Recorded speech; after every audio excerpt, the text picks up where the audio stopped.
Hello and welcome back to the Rearview podcast. It's finally here. The 2021 season has arrived and we are away in Bahrain. And of course, I'm joined today by the wonderful Mr. Reese Keeble. Hello, Reese. Hello. Hi. Hello. Unfortunately, Ruth isn't here today. I know we're both so sad about that. She's a working gal now, so we'll unfortunately not be able to be in every single episode, but we're going to try and get her in as much as we can, because obviously it's nice to have a little third voice to ignore Reese's ranting all the time. Reese's done something good where she's worked out how to be a full-time student and have a job, whereas me and you haven't quite managed to do that yet. No, yeah. We live on the student loan, that's how we like to do it. Yeah, that's comfortable. Yeah, exactly. Anyway, let's jump straight into it because we've got a nice little episode coming up today where we're going to be talking all things Drive to Survive Season 3. So if you've not seen it, you might want to skip ahead a little bit because we are going to be talking about some spoilers in that. And we're also going to be making our season predictions coming out of testing that obviously happened not last weekend, the weekend beforehand. And obviously the big thing, we're going to be making our predictions coming into the first Grand Prix of the season this weekend in Bahrain. Can you believe it, Reece? It's finally here. See, we keep saying we're going to be looking at our predictions, but really we just get what Ted says. And This should be called Ted Kravis's opinion recorded again. Not as catchy. The re-recording of the still. Notebook. Yes. Notebook Part 2. Yeah. Also, I've got some nice pictures in the background. I'm pointing to my background now. I know you can't see me, Tom. Nice. But that's a McLaren chasing a Ferrari. You can't really see the Ferrari. It's quite far away. Uh-huh.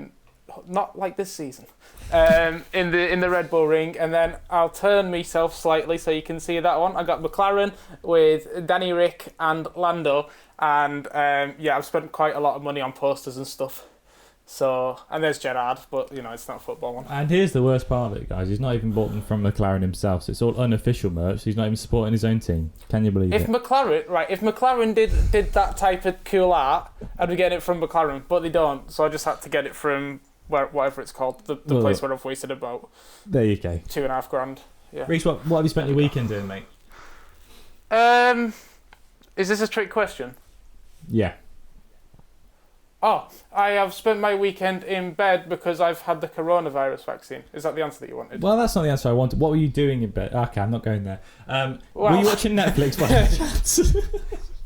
I see where you're going with this now. I thought you just wanted to announce that I've been unwell because I sound a bit groggy still. Okay. By the way, take the vaccine. Yes, I this weekend, Tom, I have been doing nothing else apart from watching Drive to Survive. Drive to Survive. That's it, isn't it? It's what everyone that loves F1 looks forward to. I think that's fair to say at this time of year when you're not looking for. I don't know where I'm going with this point. It's Drive to Survive. It's everyone's favourite Netflix series. Season 3's out. Obviously, looking at the 2020 season.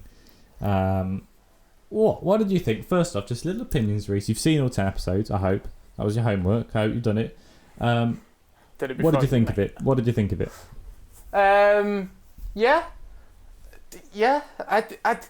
I'm one of these people that I don't know whether I like it or not, but I watch it.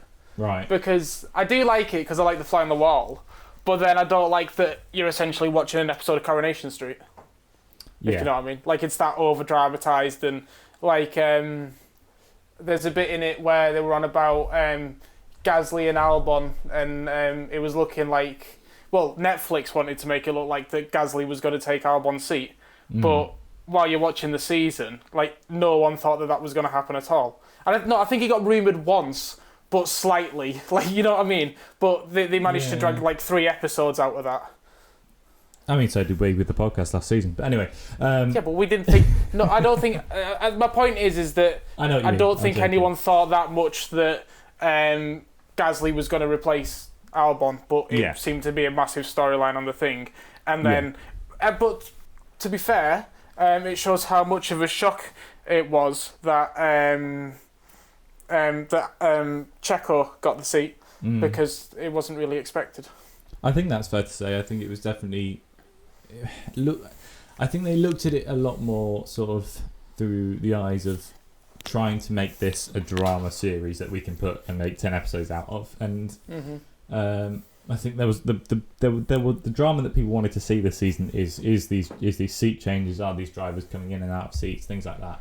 So you can see why they looked at Gasly, because you think if Albon was to get sacked halfway through the season, Gasly would be the one to take that seat, the same way Albon took Gasly's seat the year prior. Yeah. So you can understand why they would have done that, but at the same time, I think Red Bull kind of did catch people off. I think people did expect Albon to get dropped when he wasn't doing very well.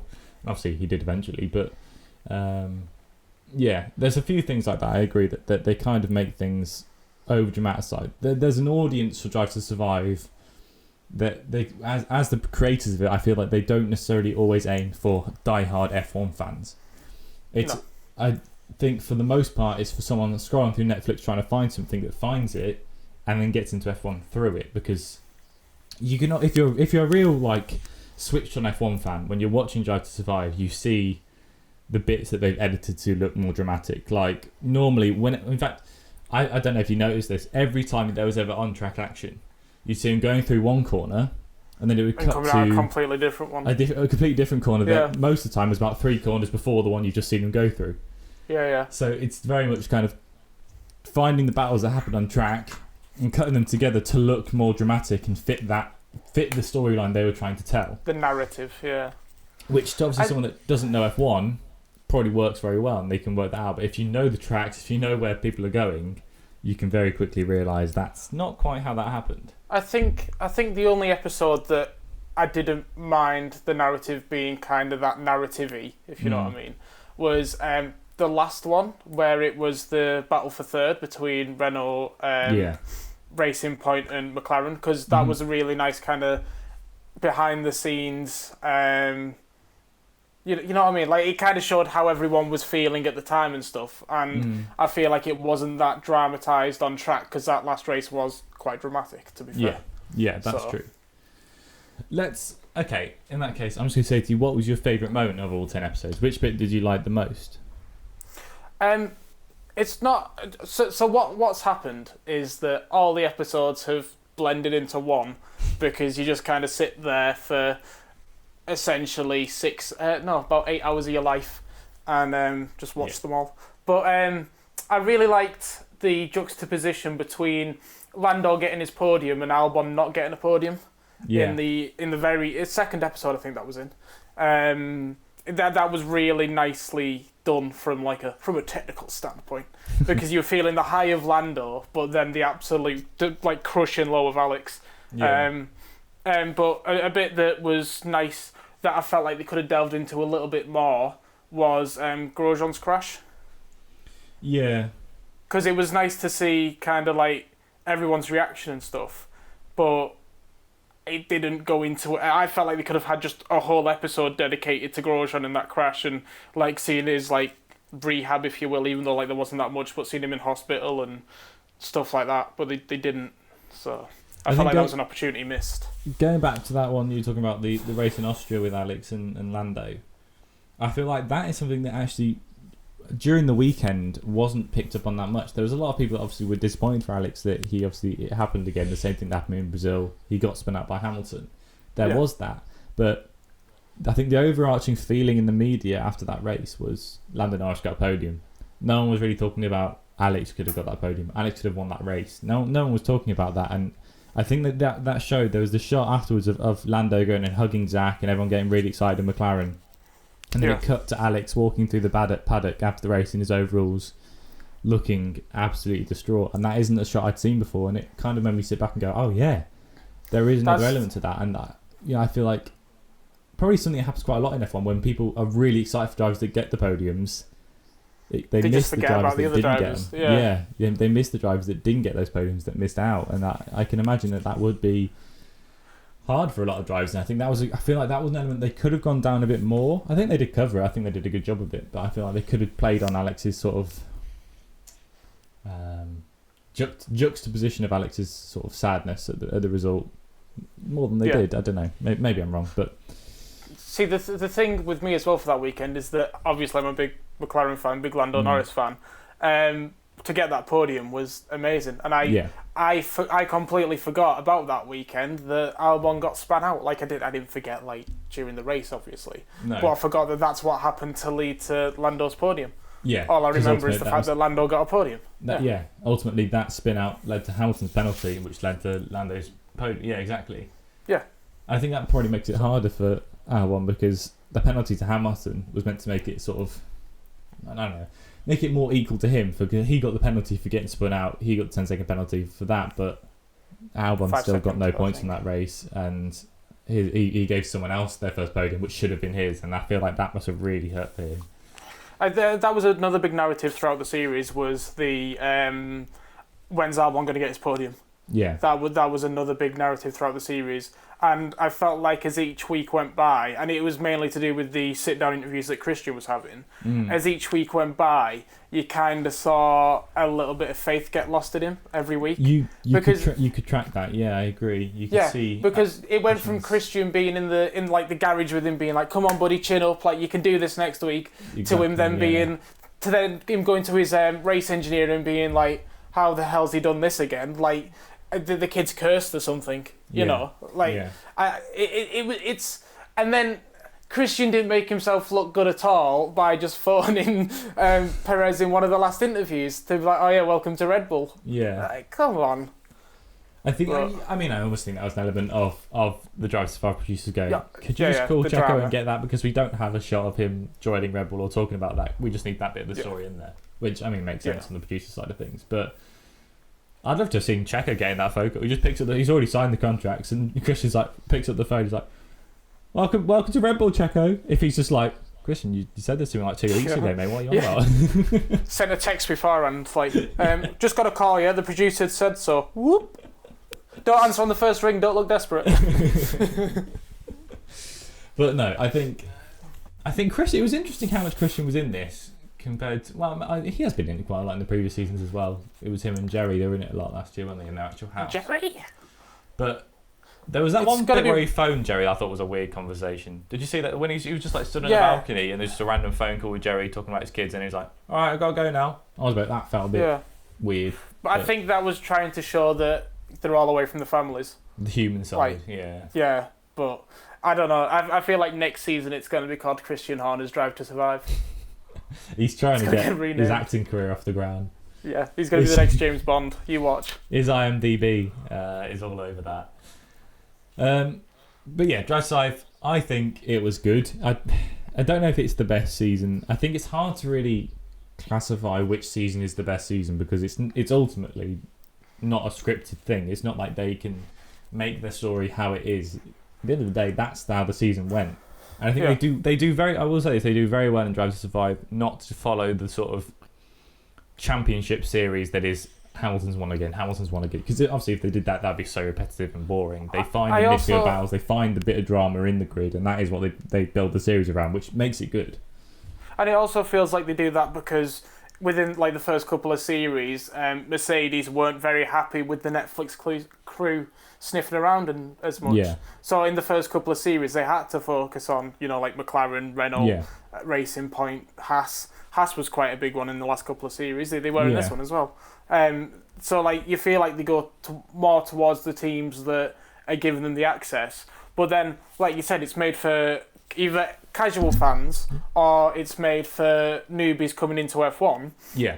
By them not giving them the entry point, Mercedes, by Mercedes not giving them this is our team, they're going to pick to support someone like a Haas or a McLaren. Mm. The new fans. I mean, yeah, I agree. But to be fair, I also like this season. I mean, every team had their own episode. I think that's fair to say, isn't it? They sort of were with one team each episode. They were with a team at a certain race. Apart from Williams. Apart from Williams. Yes, that's true, actually. Yeah, Williams didn't have much. Williams didn't have anything to sniff. George put out a tweet. There's news on George later on in the podcast. Stay with us. But George put out a tweet saying when you're on episode 10 of Drive to Survive and realise you're not in it. Yeah. Because he did mention about Lewis's corona, and I feel like when they mentioned about Lewis getting coronavirus, they should have then talked about how George Russell, the new up and coming British talent in F1, he should be around for years and years. He's in the seat, but they didn't. They mentioned it slightly. they also, in a very sort of, I think it was one sentence in the whole series, they kind of said the Williams owners' last race, the Williams family's last race in charge of Williams. That would have been a great episode to see Williams kind of struggling to find the financials, having to sell the team, the heavy hardness that came with that. And maybe it's that Williams didn't want to publicise that. Maybe they didn't want Netflix to look at that. Maybe they tried, but they didn't want them to. I don't know the specificities about that. But you did feel like Williams have had a very good season this year in terms of drama. I feel like, and as inter-team drama goes, they've had quite a lot. Like Jack Aitken, I'd argue as well. Like George going to Mercedes, things like that, and obviously the main Williams family leaving. That's such a huge point, and it didn't even get mentioned at all, really, apart from one throwaway sentence. It's like the thing as well is that they could have just documented it on the last race. They didn't need to go into any financial reasons why they're leaving. They could have just been like, "Here's Claire. It's a final race. How are you feeling, Claire?" sort of thing. Yeah. And then like filming her, like the emotion, because like we saw that when it was live on TV. Just the emotion of Claire throughout that final race weekend was incredible. Like she led out the Williams car out the garage for like one of the practices or something. Yeah. They could have shown that, and not only that. There was an incredible storyline that they could have told about how Jack Aitken came in and took away Russell's podium, essentially. Exactly, yeah. That would be such a drama-filled episode. Yeah. I don't know. I feel like that second... I feel like the last few races of the season, we didn't even mention Abu Dhabi. That last Bahrain race was very... barely covered. It might be that maybe they weren't there. Maybe because of coronavirus, they couldn't be there to film it. Maybe I'm trying to think, was all the shots they used of that race FOM footage, or was that Netflix? I can't remember. It could be that to tell that story, they had to use the actual onboards and things from the race. But I think it was still very interesting how they did that. It's a shame that Williams went in it more, but that's that. Yeah.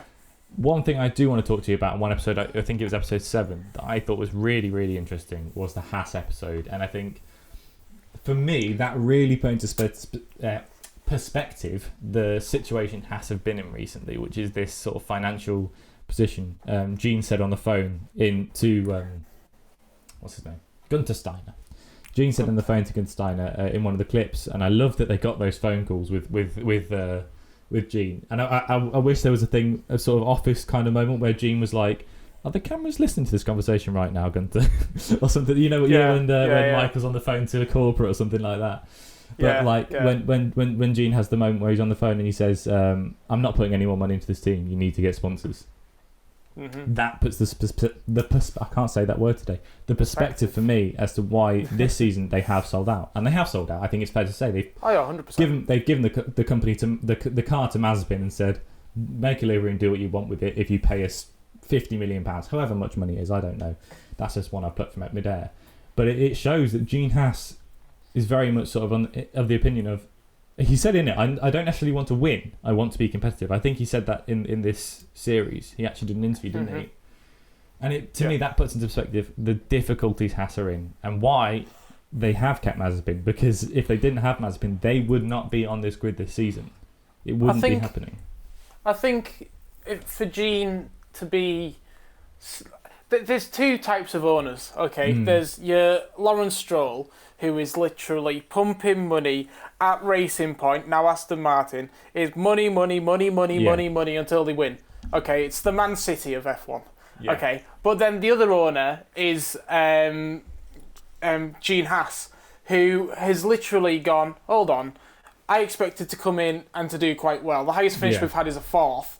Why is that? I'm not putting any more money into this. And I feel like that negativity is going to cost...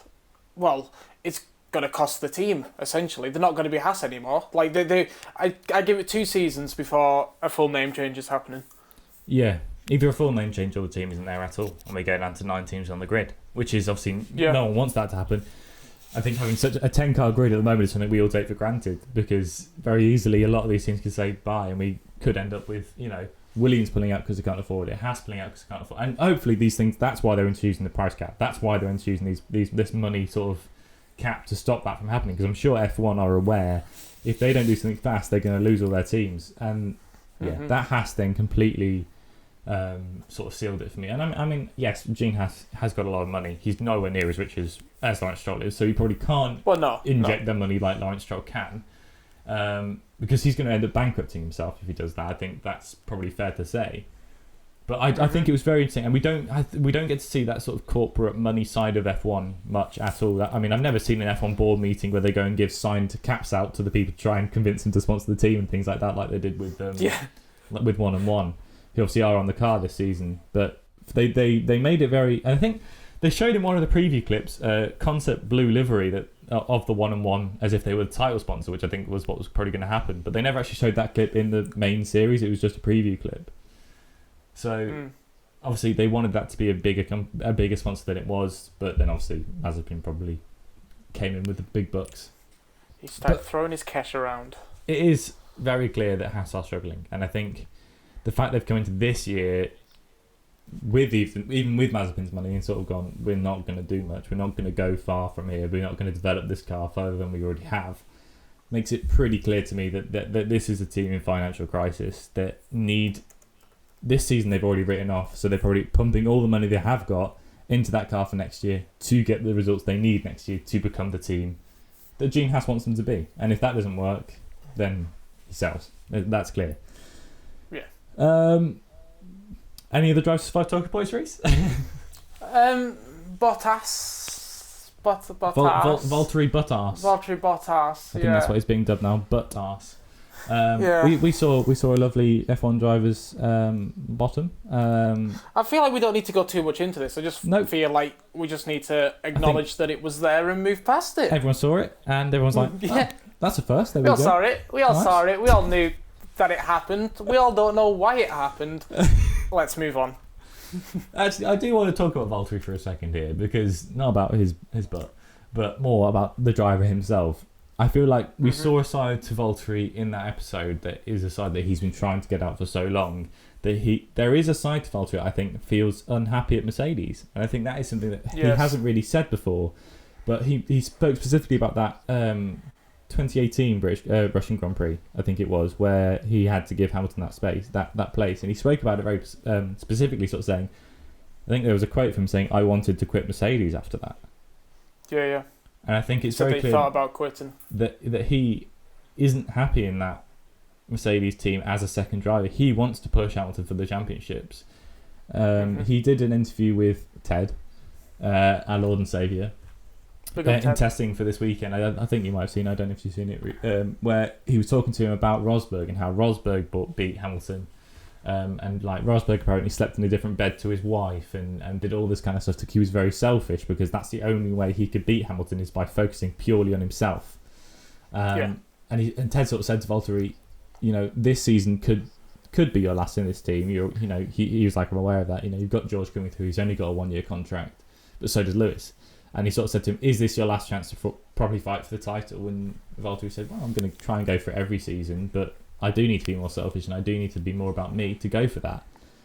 And I think Valtteri doing the interviews in Drive to Survive was him sort of switching that on, going, look, this season, building it into the 2021 season, is going to be the year that I need to beat Hamilton, that he needs to really give him a run for the money, because he's the only driver that can do it, realistically, in that Mercedes car, isn't he? Like, he's the driver that is in the same machinery as Hamilton, and last season he only finished a few points ahead of Verstappen. Like, I think if we don't see like a Red Bull or someone really take the fight, Valtteri needs to, like, whoever wins the championship out of that Mercedes, I'm not really bothered who it is, to be honest, but it needs to be a gap of about something like 5 points or something at the end of the season.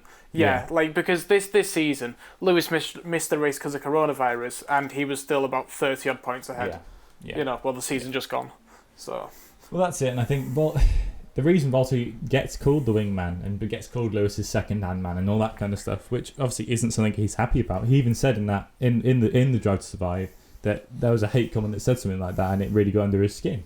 He doesn't like it, but he gets labelled like that because, he doesn't get the performances. He doesn't get the performances out of the car that Hamilton does, and it looks like he's doing it to help Hamilton. Do you know what I mean? So it's tricky. Yeah. It's really tricky. Yeah.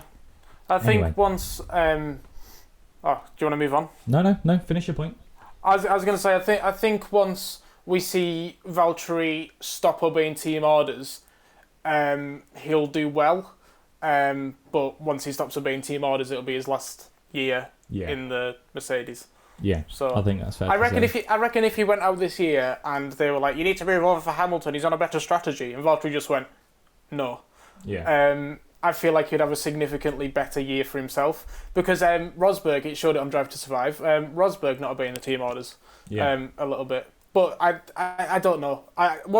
If he doesn't obey the team orders and then he doesn't win the world championship, or even if he does, he's still going to be on the drivers' market because they won't have anyone at that team who is selfish, essentially, even though they're selfish to Lewis.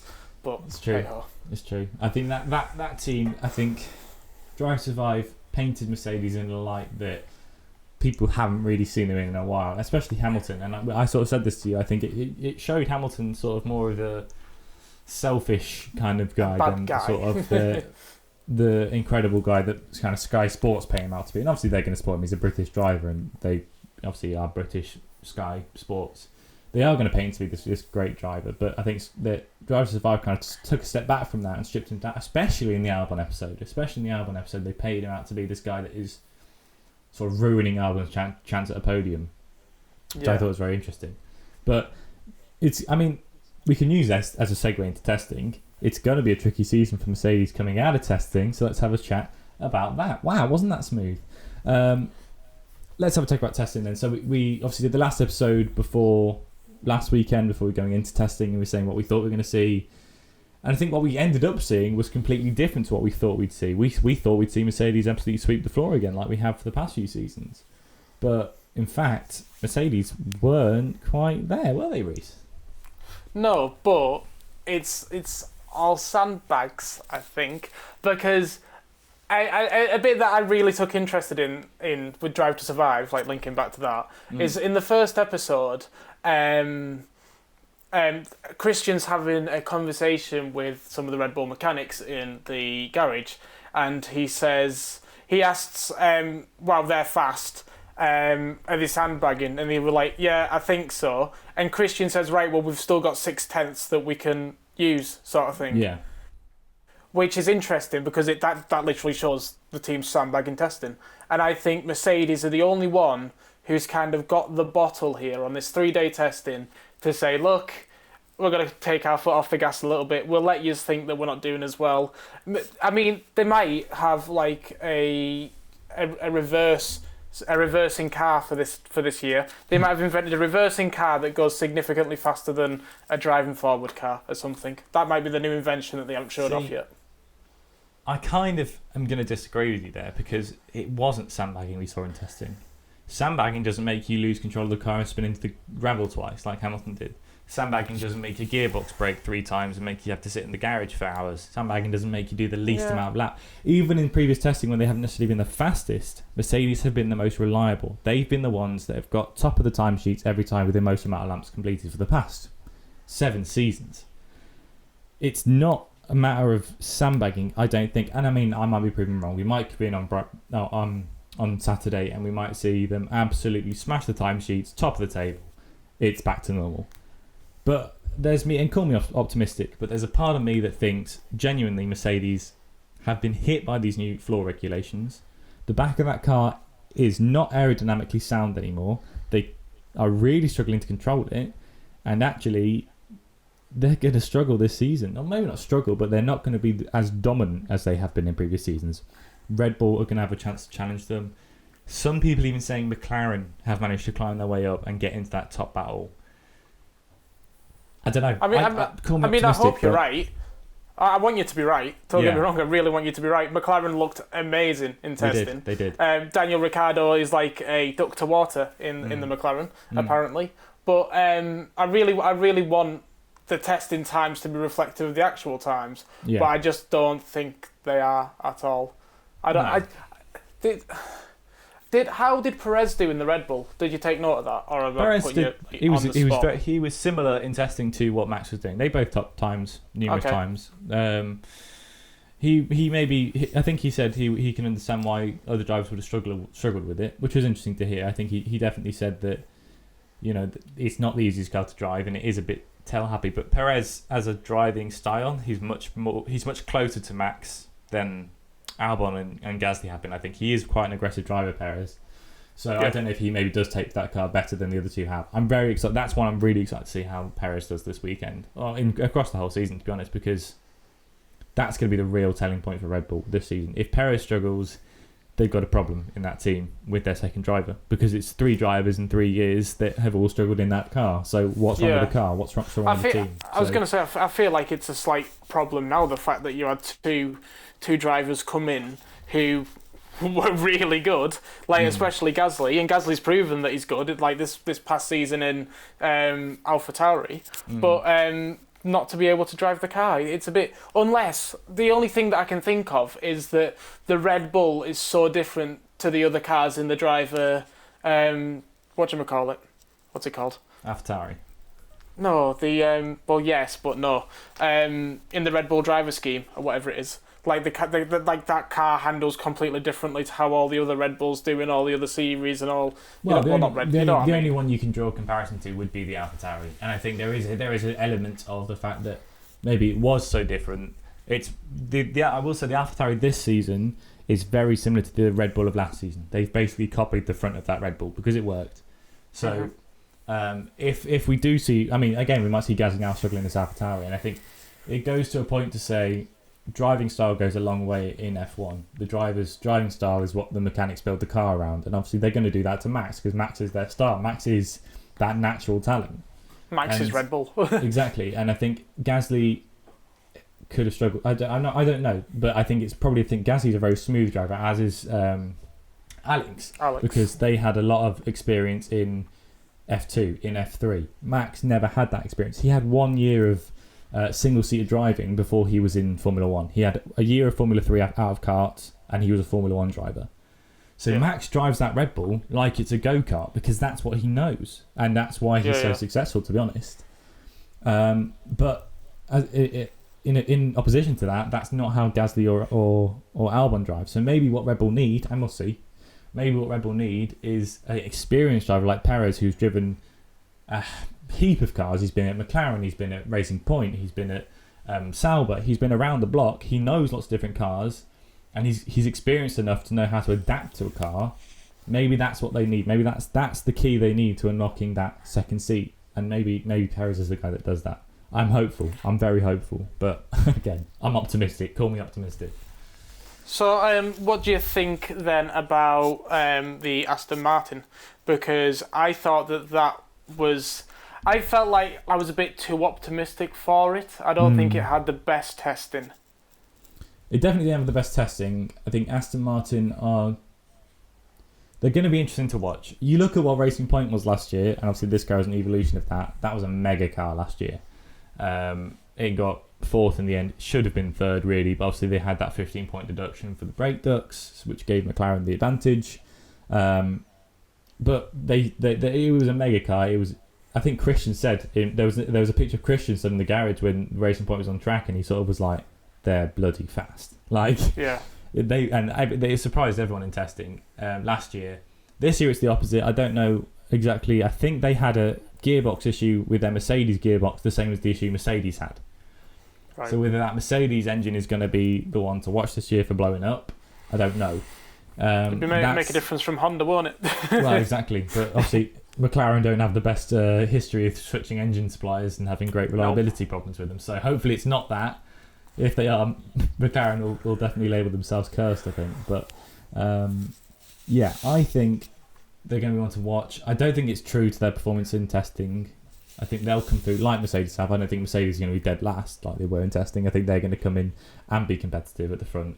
I think Aston Martin will get there. I think Seb is going to be the one I want to watch this year, because if he fails and he's out. If he does well, it could be his chance to rejuvenate what he had, like that, bring back that Red Bull Seb Vettel sort of thing. Do you think he's going to do well, or do you think this is his last year in Formula 1? It's impossible for me to tell you, mate. I have no idea. Come on. What's your hunch? What's your hunch? Come on. That's what I want to know. What's your hunch? What do you think? Yes, maybe he'll come back. I think he's going to be different to the Seb we've seen of past. Seb we've seen over the past years. Drive to Survive episode 4, the Ferrari episode, that shows me that Seb wasn't happy in that team. You could see, I know it was his last year, but he wasn't happy there. He didn't care what the media team were telling him, all that kind of stuff. There was that interview where he did with Leclerc and they asked him about a clothing range and he said something like, we're contracted to Puma, we're not going to do anything else. We're not you see this badge? You see this badge? We're not allowed to put out anything. And I think that puts it into perspective. He wasn't happy there, and yes, I'm sure that did definitely impact his driving style. They wouldn't have set up his car as well as they'd have wanted to because he didn't have that relationship with the mechanics. Well, it's the fact as well on Drive to Survive. There was that clip about he was showing off his helmet for the Italian Grand Prix, and he was like, "This is my helmet. Best thing about it is I don't need to wear a mask in it." And the media woman was like, "This isn't the time for jokes. Like we're not doing well. Like you can't be making jokes." He's like, "Okay, I won't smile for the rest of the weekend." Then Exactly. He was completely done with Ferrari. Yeah, he didn't care. He's like, "What are you gonna do? Sack me? You already have." Like. Yeah. It's like they was talking about Ricciardo and Renault, but someone said it's like breaking up with your girlfriend and Sam delivered them, sort of thing. That's what it was. For, I think Christian, Christian delivered that. Yeah, Christian saying that about Ricciardo. Was it? Yeah, I think it was. You're right. I think it was him talking about Ricciardo and Renault, but the same applies for Seb at Ferrari. Yeah. It's like he was like, I don't care about you anymore. You've dropped me. Why am I going to perform for you? Aston Martin, I think, are the opposite of that. Aston Martin are the team that have come into Seb because he said there was a bit in Drive Seb where he thought he wasn't going to be in F1 this year. Mm-hmm. Aston Martin was his lifeline. Aston Martin were the team that are going to help him, and I'm very excited to see how it goes. Like I say, if it's a flop, he's out. They'll get someone else into that team. I don't know who. I could almost see Perez going back there and Tsunoda taking the Red Bull seat, but I don't know. We'll have to see. After a year. Perez has only got a year contract, so it'll be interesting. But yeah. Who knows? I don't know. Come back to this in a year, Reece, and when Tsunoda announced the Red Bull, you'll go, wow, bloody hell, Tom. Is there anything else we've got to cover for testing? I mean, I think I put a tweet out sort of what I think my top 10 is going to be. And follow us on Twitter. Hey, there you go. It's up here. Do the segues. It's above us somewhere. It's like above us somewhere. There or there. But yeah, we said. I said on Twitter that I think Williams won't be last, which is obviously quite a big thing because they have been for the past few seasons. I don't think they're going to have an incredible car. They're not going to be challenging for 5th, 4th, 6th, whatever in the constructors. They'll probably finish about 8th or 9th, but I think they will get points. I think there will be points on the board. I think they might have jumped, definitely Haas, maybe Alfa Romeo. So it's going to be around there somewhere. I think you said as well you don't think Williams will be last, didn't you? So I think that's going to be one to watch. Yeah, I think that's probably about it. It's going to be in the midfield battle again to watch this season, 100%. That McLaren, Renault, Alpine, I should say, and Aston Martin. There we go. Nearly said Racing Point as well. Those three are going to be the three teams to watch. Red Bull and Mercedes are going to be the ones that I hope will be properly fighting out at the front. If it's just Mercedes running away again, then, I mean, we'll be back here next weekend talking about that, won't we? So, who knows? Yeah, we'll be crying. Yeah. Quick question. Who is in charge of Alpine now that Cyril's not there? So, do you know, or have I just really put you on the spot? I know who he is. I couldn't give you a name right now. I'll Google it. He worked at MotoGP before he came to Renault. Technically, right, at Alpine, there isn't a Cyril Abiteboul replacement. So they were talking about this in testing. They were saying that Rossi. the guy that now runs Rossi is. Are you sure? It says Rossi 45 began his automotive career in Renault's mechanical engineering department. Okay, I don't know. I'm pretty sure Rossi's a driver, but what? Hold on. When was this published? I can't click off the ads because of there isn't an Alpine director of sport like Cyril Abiteboul was. They've split it up into a bit of a democracy at the top of that team, which people are sort of questioning whether it will work or not. There's a few different people they've pulled in from a few different sporting programs that are going to be at the top of it. There is a role which is similar to Cyril's, but it has been split between about 3 different people. So if it works, we'll see. It might not. There isn't someone necessarily at the head of it. The guy that is going to be at the racetrack is the bloke that was in charge of the Suzuki MotoGP team, I want to say. David Bravoio. Yeah, Davide Bravadio, something like that. That's the same one. thing. Yeah. Same thing. Okay. Yeah, Well, he's going to be the guy that's at the racetrack monitoring everything. What MotoGP team was it? Do you have that? Do you have that on you right now? What? I don't have it on me right now. But yeah, it's going to be interesting. I don't know why they dropped Cyril, and that's going to be really interesting as well next year. If they get Cyril on Drive to Survive to say why he got sacked. Well, I don't know. Yamaha. There you go. Yeah. So it'll be interesting. Cool. Shall we, before we move on, I know it says here in our little script that we're going to move on to the Bahrain preview. Yeah. Before we do that, shall we just cover a bit of news that happened in the last couple of days about George Russell? Yeah, I can. Yeah, so he's the new sort of director of the drivers' stewarding department, which was previously run by Grosjean. He's the guy that runs all the drivers' briefings and stuff. He's sort of the head the drivers go to if they have a problem that they want to take up. He's the guy that will deal with it. He's like if you remember it, in school, always had your form captain. That was Grosjean last year. If you went to private school, you did have a form captain, surely. No. Did you not? The bloke that was like in charge of your class, who like elected. No, okay, maybe it was just me. No. I think that was a normal thing. Maybe it's just weird at your school, because I'm pretty sure. Anyway, we're not going into our educational history. Leave a comment. Leave a comment if you had a farm captain, because I don't think it's a thing. Anyway, he's the guy that everyone went to go to like the big meetings and talk about the driver's perspective on things. Obviously, Grosjean left the sport now, so they had to elect someone new. And interestingly, it's George Russell, which I think is a really interesting option. Obviously, George fancies himself for it. I think he seems like a pretty sensible lad, so hopefully that is the case, that he's good. Yeah, you couldn't put Lando in charge, could you? Well, yeah, touchy subject, but yeah. But yeah, I think George is a good option. I'm surprised they didn't go for someone maybe with a bit more experience, someone like Sergio Perez is who I would have expected, but George, I'm sure the top job at it. So there you go. He's the new. I haven't got my phone. I'm recording with my phone, so if you want to find out the exact role that he's taken, I don't know. Yes, he's the new head boy of the drivers. Head boy. There we go. He's the new head boy. Are we going to touch on the Lando Norris people trying to cancel him? No. Nope. Are you sure? Yeah. How come? It's not worth talking about. So. I feel like our producer said quite a bit on Twitter. It's not worth talking about. Okay. Right, moving on. If you want to find out that news, go to Reed's Twitter, and she ranted a little bit. Find out. Bahrain. Let's have a chat about Bahrain. Then, what are we expecting from this weekend?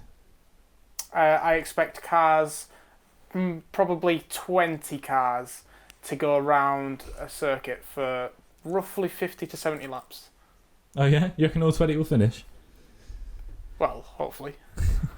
No, but okay, let's talk about what we're expecting to see then. Obviously, there's new practice rules in force for this year. We're not going to have as much practice on the weekends. That'll be interesting to see how that affects the race. So what's happening to the practice? Is it just they're getting cut down by half an hour each one, or what's the cracker lacking? So normally there's P1, 2 and 3.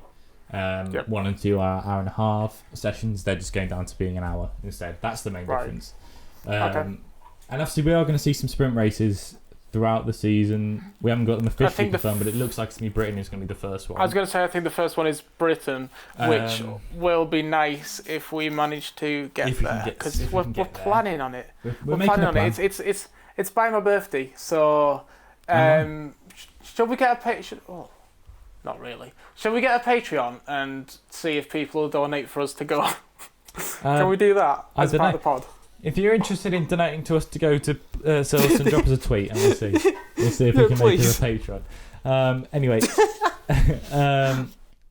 I think that'll be interesting to see. But obviously this weekend, it's just mainly the practice that'll be different. On Saturday we'll have the qualifying as usual, not a sprint race. So let's talk about qualifying. What do you think is going to happen there? Sorry, I was just Googling while you were talking. Have you got anything else that you want to say? Nope. You're on the spot. Stop Okay, Googling. What do you want to see from qualifying, Reese? Well, I'm not Googling what I want to see from qualifying. Who's on pole? On pole, I think it's going to be Daniel Ricciardo. You think Daniel Ricciardo in McLaren is going to get pole position? Imagine the scenes. He's had a good testing. He's had a really good testing. He's had a great testing. He's had a good testing. I'm going to say for my poll, I reckon it's going to be Max. I think Max is going to be on it this season. He's going to win everything. Maybe, hopefully. Yeah. Oh, it's my in the top afternoon. three- That's what I was googling. I was googling when's the race, and it's in the afternoon. It's a 4 p.m. race. For those wanting to know. Thank you. There you Is it go. on Sky Sports F1 by any chance? No, BT's actually got. Oh, what? Right. Yeah, my top three for qualifying, I'm going to put Verstappen, Obviously. Perez, Hamilton. Right, so you put me on the spot, and it was horrible enough for us. But I'm going to stay with Daniel Ricciardo. But I think I want to see Perez in P2 and I'm gonna give it to Stroll P3. It's going to Mr. Lancelot Stroll in that Aston Martin. Sir You think it's going to come through? Lancelot. You think it's going to come through? Yeah. Well, why not? Let's have a bit of fun. Let's relax. Okay. Let's have a laugh. Yeah. Let's have a laugh. Let's have a laugh. The race then. This is where the points come out. This is where points mean prizes. Points aren't given out on the Saturday, as Martin would say. I was going to say, cheers, Martin. You don't earn your points in this one. Who's on your podium then? Who's on your race podium? It's hard to say, isn't it? It's like oh, just guess. You might as well just guess. I'm going to give it to George Russell, Nicholas Latifi, and Williams 1-2, and then I'm going to put Giovinazzi in third. Wow, it's complete reverse grid to what we expected. No, it's like because we haven't seen a race yet. We don't know what anyone's like. We are literally just guessing. I think it's going to be Bottas in third, Max in second, and and Lewis in first probably. Interesting. I can see that. I can see them trying to get more downforce into the car to stop the back end from slipping in these next couple of weeks because they weren't staying out there, weren't they? That's the point. They're not really allowed to develop the car this season now. They've used their tokens. Well, they'll give Lewis some burgers and stuff, won't they? They'll fatten Lewis up. I might be wrong. I'm not sure with how season development's going to work, whether they still have to use tokens for that or what. But anyway, It all has to be within the budget limit, doesn't it? So it's all going to be different this season in terms of mid-season developments and things. So I don't know. My race prediction, I'm going to put Max Verstappen will be the first winner of the season. I'm not a fanboy, just very passionate. Second place, I'm going to put Lewis Hamilton. Third place, I'm going to put Sergio Perez. I'm thinking Red Bull are going to be coming out the gates hot. They haven't done it for the past 4 years. We've been slow out the gate the last 4 years, and this is our chance to really give it some beans. Give it a go. Do you see Renault doing a Alpine? Huh? Alpine. Where are you going with that one? You said Renault. Oh no, I was meant to say Red Bull. Oh. Do you see? It's been a long podcast. Do you see Red Bull doing essentially what Mercedes did this last year, which is dominate? Do you see that happening? No, it'll be close. It'll be between the two of them. I think Mercedes. I don't think Mercedes has fallen off that much. I think they will still be up there. But I think the Red Bull have closed the gap, and Mercedes have reversed a little bit, and so it's bumper to bumper. It's going to be. I think. I'm hoping we're not going to see. At the front. We're not going to see any like hour and a half gaps between the cars, are we? I mean, between Red Bull and third place, maybe, but. Oh yeah, okay. Sorry, did you not see Mercedes and Red Bull? Maybe not. Honestly, I think McLaren could be up there too. I think Ricciardo on pole position is that crazy a thought. They've got that new diffuser on the gearbox, which is giving them a huge amount of advantage out of testing. So maybe that could be coming through to help them in the race as well. So see, I don't know how to feel about Ricciardo. Okay, because I like Lando. And I want Lando to be taken more seriously, and I want him to kind of be the senior driver. Yeah.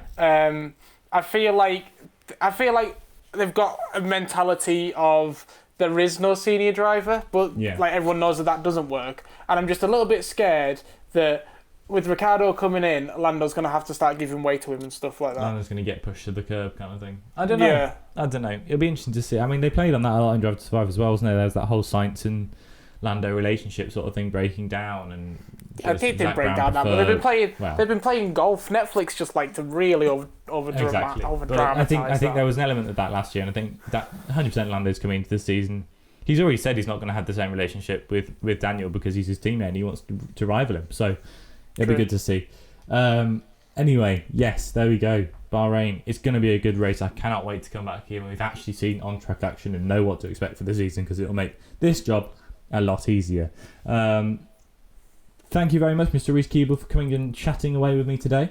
It's all right. We're dropping one a week, so next week it'll just be you. The week after, it's not going to be a podcast. It'll just be a picture of this wall for the whole thing. Yeah. I'll show off my posters. You can see my posters. I'll just leave it like that. You think we're joking? Next week we're just uploading that, so I hope you're ready for it. Anyway. You'll just hear us shouting from the other room. We'll just shout. Grayson, is there recording? Will we like? Can't wait. Here we go. F1's back, Reese. I'm so happy. You can't see how the smile on my face. I don't show you my video anymore, but I'm very excited. I think it's fair to say that the podcast has gone absolutely to the dirt since the producer's not here to keep us on track. Much better. You should see the amount of quality we've put in. I got a background with cold boxes and stuff. I spent hours on that last week. Don't tell me it's rubbish. It's really good. See, I can't see it now. I can't see it now. You can't see it anyway. Oh. Yeah. Wait. What? I don't know. Oh, Reese. you mean on the video? I don't know. Oh, Can we wrap this up? background. I feel like this is a podcast now. Yes. Let's wrap it up. Thank you very much for watching today. It's been a pleasure. Here we go. He's off again. No, I was going to say something that we should do in post-production, but there's no point everyone hearing this. Okay. Yeah, Shall I wrap up then? Yeah. Bye. Thank you very much for watching, and we'll see you next week. I've been Tom. I've been producer Ruth. Au revoir. Bye.